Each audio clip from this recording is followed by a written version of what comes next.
Hey, how's it going everyone? I hope everyone's doing well. So I'm back today a bit sooner than expected with another video. This is basically to keep the channel going. Things have been very busy for me, a little bit stressful as well lately, but as it happens there's some downtime today, so I thought I'd make this interim video to keep the channel going. And this is actually another edition of hard rock heavy metal vinyl. So I'm not sure which volume it is, but you'll see it in the title. And you'll recall that the last chapter involving this particular topic was talking about my Dokken collection. So I showed 4 albums, I think. So as always, we're just moving down the alphabet. And today we're up to the letter E. So I have 5 records to show today and 3 different bands. These are all relatively well-known bands and albums really, so I don't need to go into too much detail about them.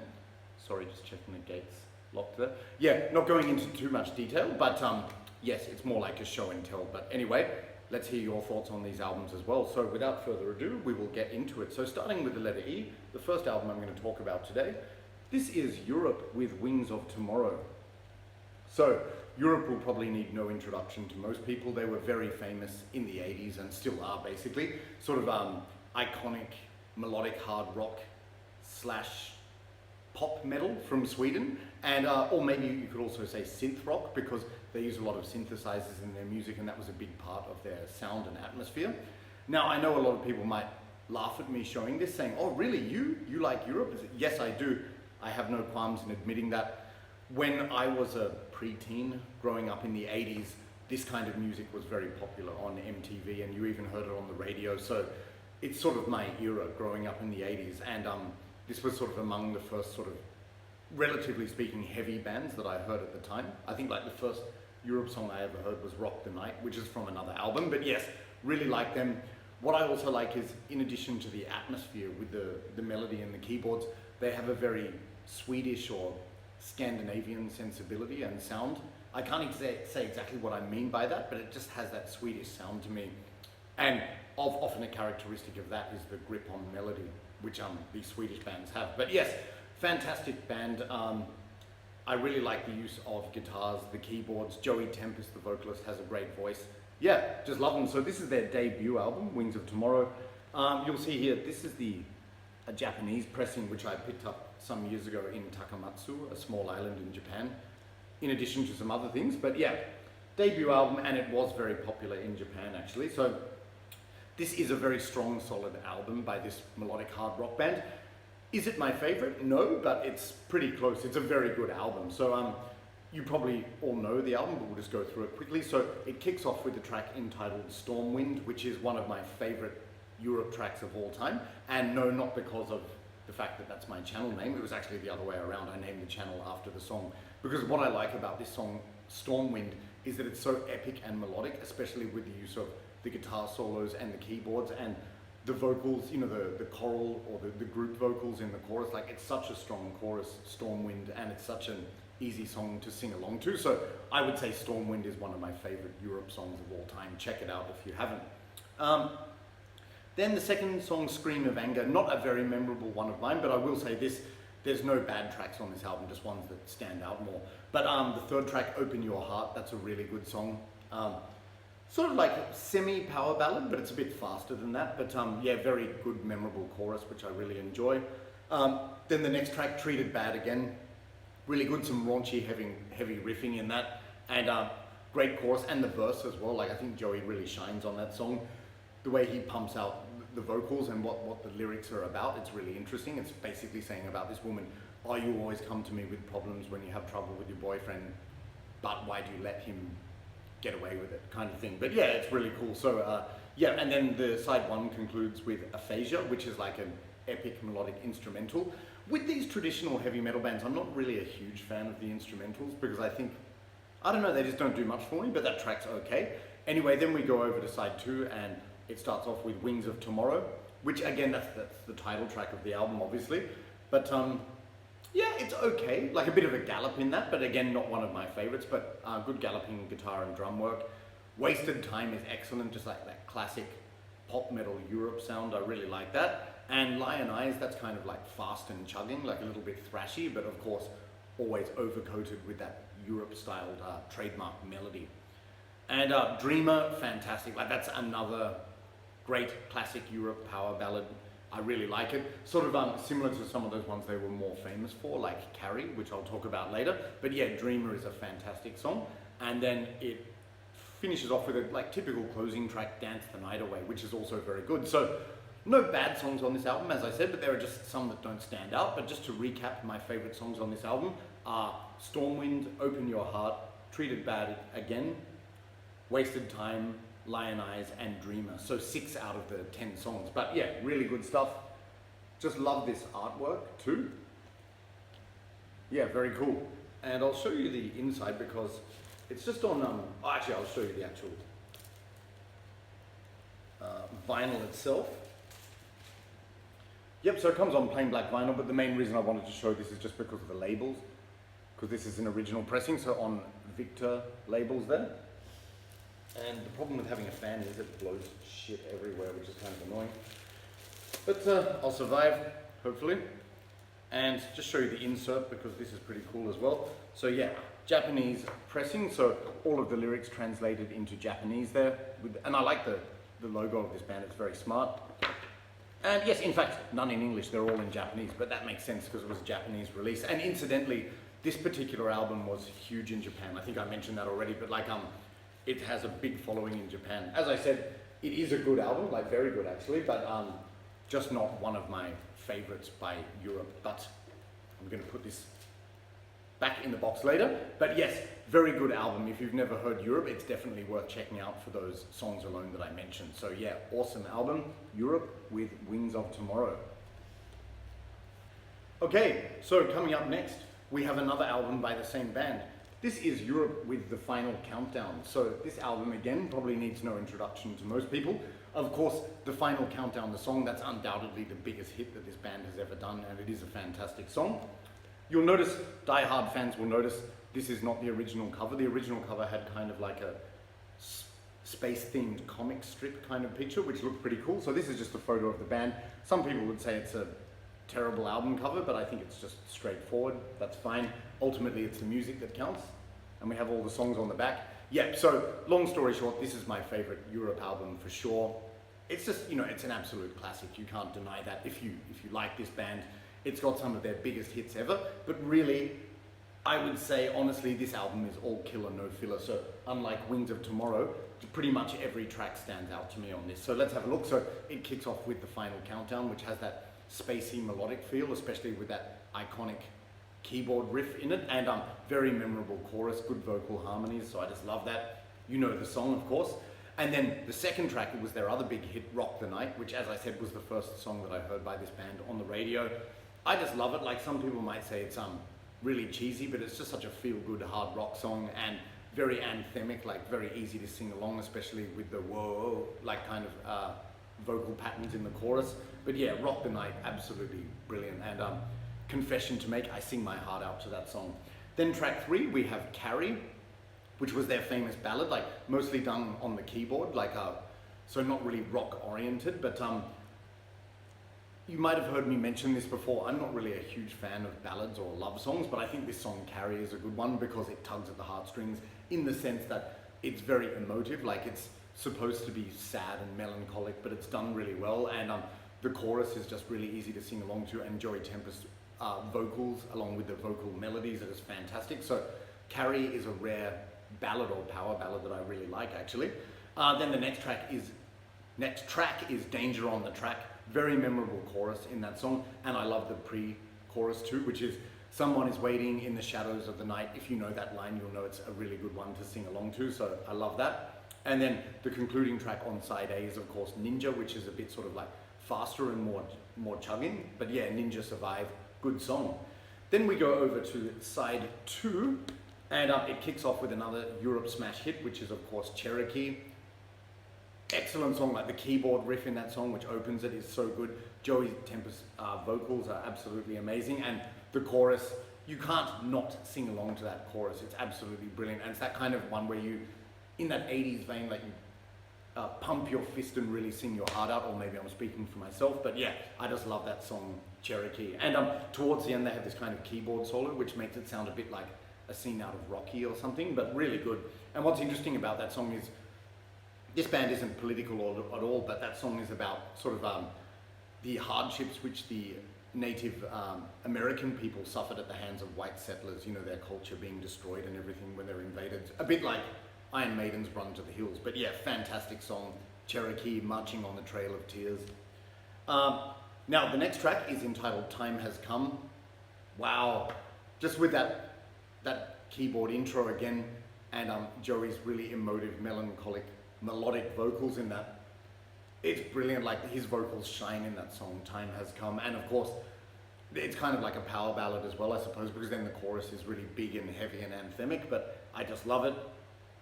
Then On the Loose, that's another fast track as well, which is really good. And it concludes with Love Chaser, which is also very good. So yeah, like I said, there's no bad or weak tracks on this, but if I had to name my absolute favorites, I would say the title track, The Final Countdown, Rock the Night, Carrie, Cherokee, Time Has Come. Oh, and I forgot about Heart of Stone. How could I? Heart of Stone is an awesome album, like very 80s again, like a sort of like post-breakup song, but like just melodic and rocking, and I love the chorus in that, and the use of the keyboards is absolutely fantastic. So Heart of Stone. So sorry to recap, favorite tracks, Final Countdown, Rock the Night, Carrie, Cherokee, Time Has Come, and Heart of Stone. So 6 out of the 10 songs, but all great. This is undoubtedly my favorite album by them. So this one, I bought at a second-hand market in Thailand. Oh no, it did come with something. Yep, so insert pictures of the band here and all of the lyrics. But as is the case with, often the case with this kind of music like pop metal or melodic hard rock, you can understand what Joey's singing anyway, so you don't really need the lyric sheet.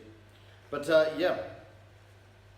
So Europe are one of those bands, it's sort of like a comfort zone band for me to listen to because it reminds me of my childhood and growing up in the 80s and everything, but musically it's full of quality as well. So like I know there's a lot of extreme metal fans, you know, who might be narrow-minded and say, oh, it's shit, it's crap, or something like that. Honestly, give it a chance, but I think you'll find that even those people, if you popped this kind of music on, you know, on a jukebox in a bar, they'd be singing along because they know it and it's good. So yeah, Europe with the Final Countdown. Now, they're the only 2 Europe albums I own on vinyl, actually. You know that I own a later one, which I talked about. Can't remember that one offhand, I'll put it down here. The one with Gotta Have Faith, which is okay, but I do prefer the 80s stuff. And like pretty much every single album they released in the 80s is excellent. And they've done a lot of albums since then, including recently, and those albums are good too, like slight change in sound. But for me, yeah, where it's at is the 80s material, as it is in the essential material, and I'd like to get those other albums from the 80s as well. But yeah, Europe, great band. All right, so we go into the next vinyl now. Here we have Guns N' Roses with Appetite for Destruction. So obviously, this is an iconic, famous album, and I don't need to say much.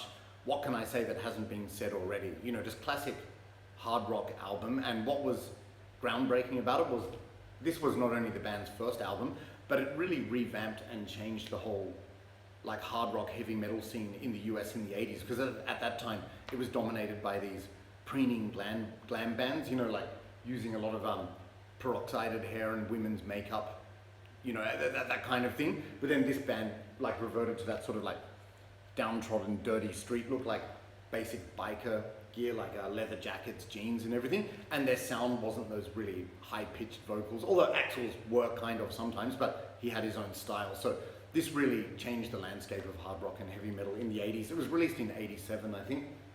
And as I've mentioned this before in a thread I did for Johnny Mac, this album's sort of where it all started for me in terms of heavy music. Like when I was 10 years old, that was like 1989, I had a friend who really liked this band. He showed me to them, and his brother showed me Def Leppard. That's where it all started for me. So this is a very important album for me. So it's not exactly heavy metal or even hair metal, really. It's more kind of like just, I don't know, gritty hard rock, I would say, but it's very respected in the, you know, metal and rock scenes, and spawns, you know, a string of hits. This album is definitely a case of all killer, no filler. Like every single song is absolutely brilliant. Just checking, oh yes, they do have the titles here. So I got this one on heavy back on black 180 gram vinyl in Thailand at Ramintra, actually, brand new. But yes, you all know this album, so I'm not going to describe how the songs go, but so obviously it kicks off with Welcome to the Jungle, which was a massive hit and a great song. I remember when I first heard that, I thought, wow, Then It's So Easy is probably my favorite track on the album, just because it's so, I don't know, raunchy and obnoxious, especially the riff. It's just fucking killer. But I also just really love Axl's kind of vocal style in that song. And of course the line which I love in that song is, I see you standing there, you think you're so cool, why don't you just fuck off, before a blistering guitar solo. But it's like, fuck off, like the way he says it. It never gets old to me, so I just love that. And incidentally, that line still applies to many people in this world today. So it's still relevant. Yeah, It's So Easy, great song. Then of course Night Train, which is a massive hit as well. That's kind of, I don't know, how would you say, like upbeat, sort of clean guitar track, but then it gets a bit raunchy and downtrodden with the heavy guitars and everything, but I really like it. Very memorable chorus on that song as well. Now my other favorite track on the album is probably Out to Get Me. I just love the lyrics in that song. It sort of reminds me of, you know, the opening riff before the drums kick in. It's always reminded me of, imagine like a dingy bar in America somewhere, like somewhere, you know, with those Coors neon lights and everything. There's the bar's filled with smoke and, you know, bikers and that. And, you know, when the actual drums kick in, I can imagine someone breaking the pool cue, you know, starting a game of pool, people serving drinks in the background. It's got that biker bar feeling, a bit like the opening scene of Terminator 2. Yeah, but Out to Get Me, absolutely great track, fantastic chorus as well, and you know, a lot of F-word infested barrage of insults in that song, which is really good. Then of course Mr. Brownstone, which is classic, brilliant riff in that song. You all know this, so yeah, don't need to say much about it. The chorus is fantastic too. And then to conclude side one, Paradise City. I've heard that song a zillion times, but really I still like it, and it has that kind of, how would I say, like Midwestern country kind of sensibility to it, but like kind of redneck sensibility, I guess, but like that jangly melody, it's so good. And I love the drumming in it, you know, the stop-start drumming from Steve Adler. Yeah, so like side A, all killer, no filler. Now let's go to side B, or side R, because they say side G and R here. Side R has some of the deeper cuts or the more obscure songs, but I would say these are some of my favorites. So like My Michelle is a fantastic song, funny lyrics in that song. That's another sort of downtrodden heavy rock track, which is great. Now, Think About You, that's one of my favorite songs on the album. Again, because it has that kind of Midwestern redneck sensibility, but with those country jangly melodies and everything. It's so good, and Axl's vocals are fantastic in it. So yeah, Think About You, I think probably the most underrated song on the album. Sweet Child of Mine, another very overkill song because it was a massive hit, but you have to admit it is a great song. And you know, where I live, I see cover bands playing that all the time, and whenever I do, I'm like, oh, not again. But by the end of the song, I'm always singing along. You know, you can't help it. So Sweet Child of Mine, yeah, you can't deny the musical talent in that, especially with Slash's lead guitars. Like, they're not super fast or blistering, but just the melody and emotion captured in that song, it's really good. And then we go to a sort of like heavier, faster track, You're Crazy, which is great. And of course the chorus is funny, just with You're fucking crazy. Yeah, I love that. And some insulting lyrics in that song. Anything Goes, I said this album's all killer, no filler. That's probably my least favorite song on the album, Anything Goes, but it's by no means a bad one. It just doesn't stand out to me as much. And then it concludes with Rocket Queen, which has so many twists and turns. It's really interesting. And the chorus is so memorable, and it has such an impact. So I think it's a great way to close the album, especially when they do that kind of bridge at the end, which is like nothing to do with what they've done in the song, this sort of melodic, sad, sorrowful ending. But yeah, absolutely great album. If you like, you all know this, but like raunchy, dirty, hard rock, no frills, it's absolutely brilliant.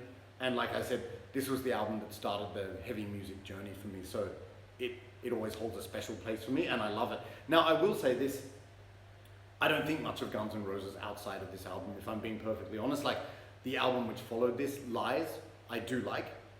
That's probably the only other one I like. And I wouldn't say I love the whole album, but it does have a lot of good songs, Lies. But I lost interest with the Illusion albums and never bothered with Chinese Democracy. So some people might say that's narrow-minded, but I just felt with the Illusion albums, like, there is musical talent. Some of the songs are not bad, but it just didn't grab me the same way. It became too much of this big epic production rather than a stripped back rock band. Yeah, but if there's one album you need to check out, it's definitely this one. So this is obviously the censored cover, not the quite offensive comic strip one, but I do like this. It's very iconic.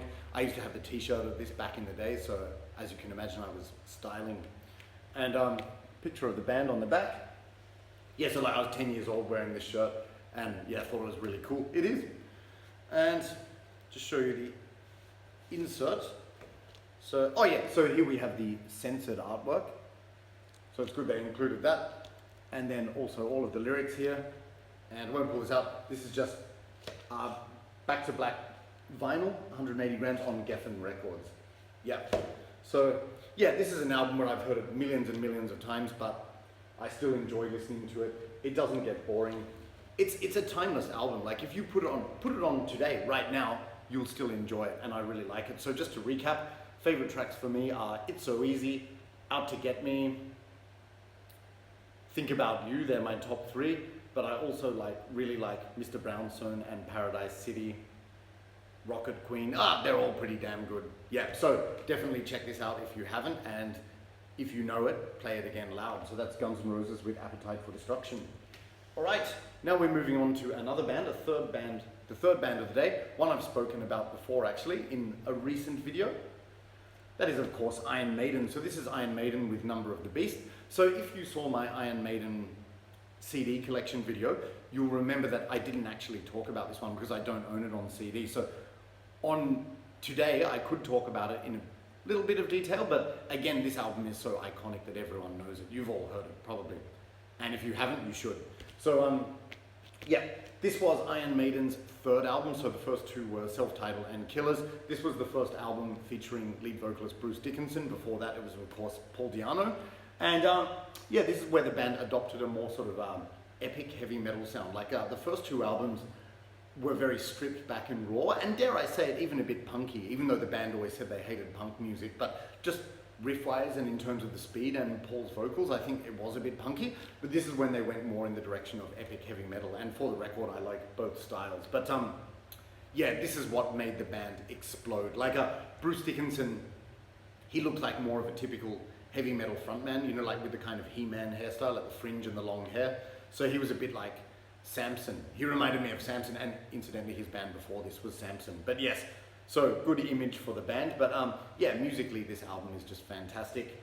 Going through the songs, so the song that most people say they don't like is the opening track, Invaders.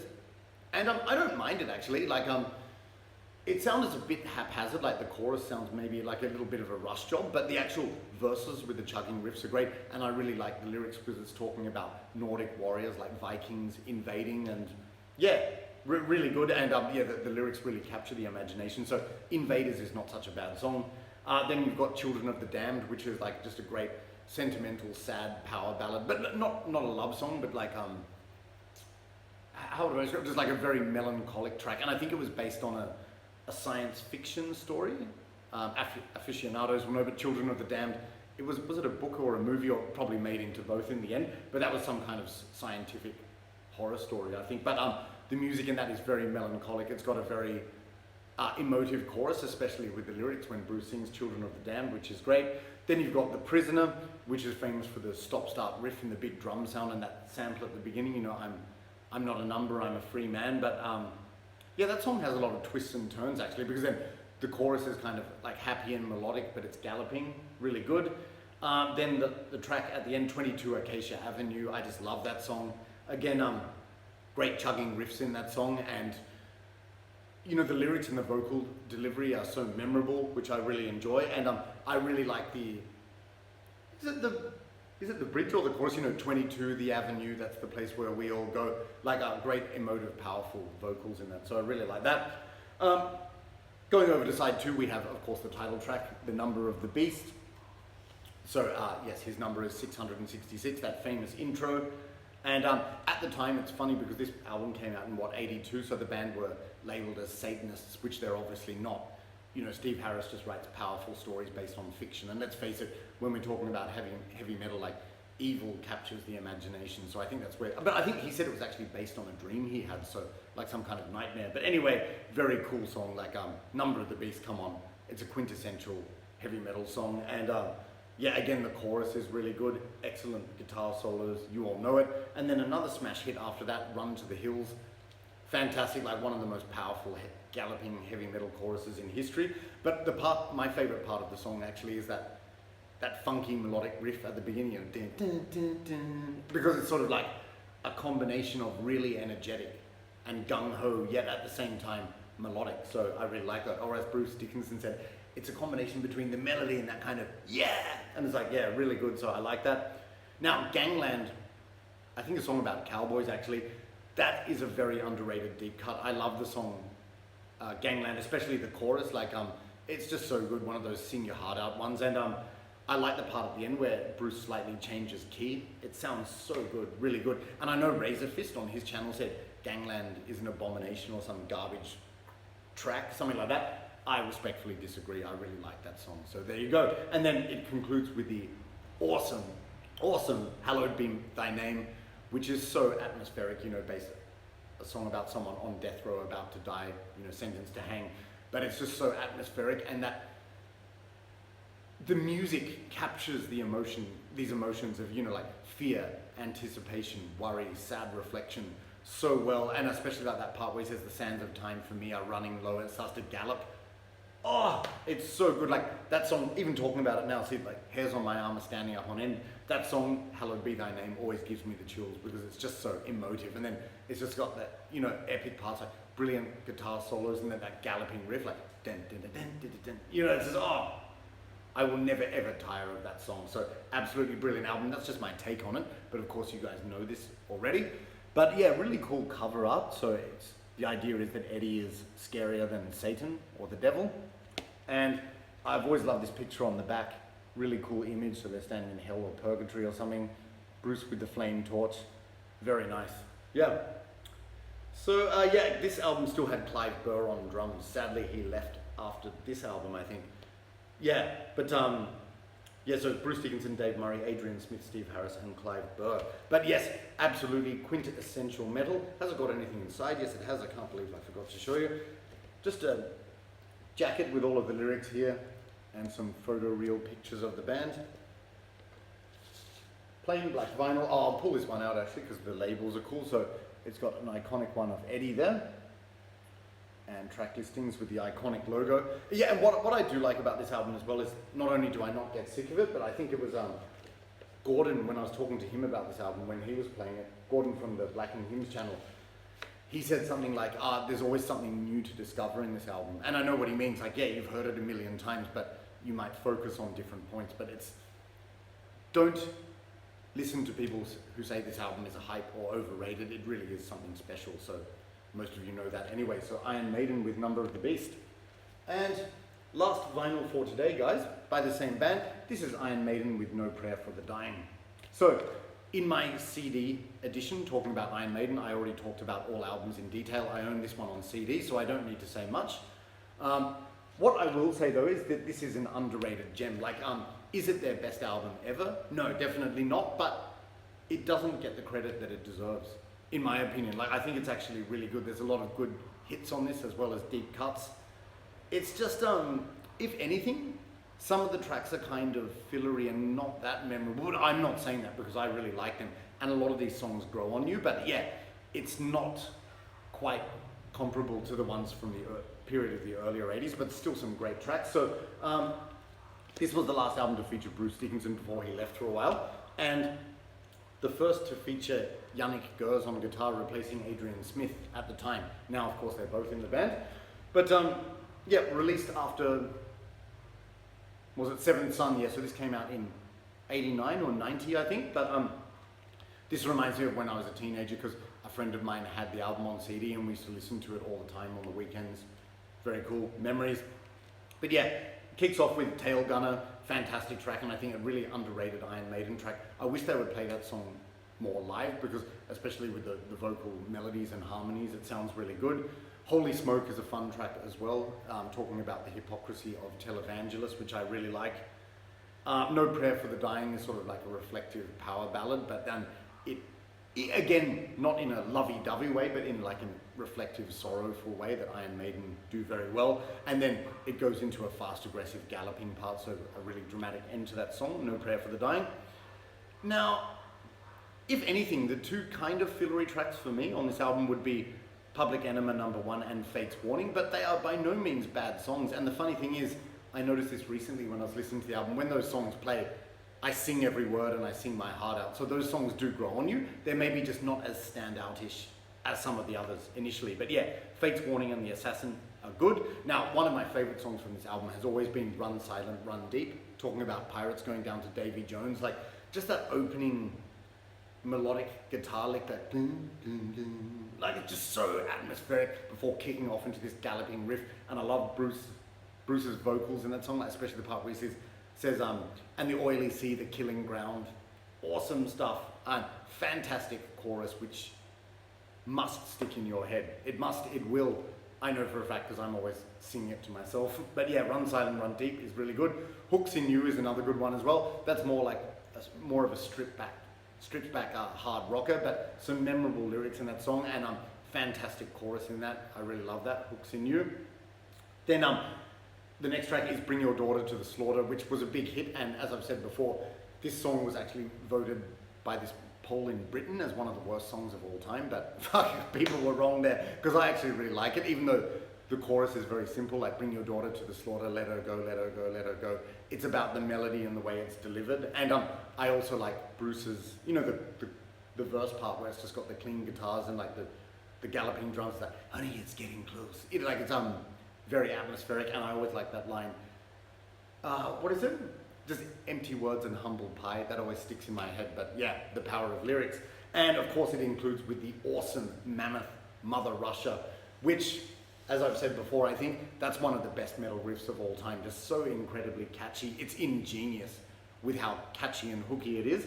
And they also use a lot of keyboards in that song to make it more atmospheric and epic. And of course the song is talking about the history of Russia. So it really sets that kind of, maybe in a cliched way, but that kind of cold atmosphere, and especially with the lyrics, it makes you think of blizzards and snowstorms and, sort of communist Russia, I think, because the album was talking about the transition, of course, the fall of communism. So the transition from the USSR to when all the countries became independent again and Russia became independent. So, that's why the chorus says, can you be happy now your people are free? But yeah, so, Iron Maiden sometimes do a slight social commentary or political kind of theme, but they do it in a kind of neutral way. But I think that song is really cool, both lyrically and musically. And as I said, love the keyboards in that song, and that riff is just unbelievably catchy. So yes, this is an underrated album. Like I said, it's not one of their best, but it's by no means bad, and it's a real grower. So if you've tried it before and you didn't really like it, I would give it another chance.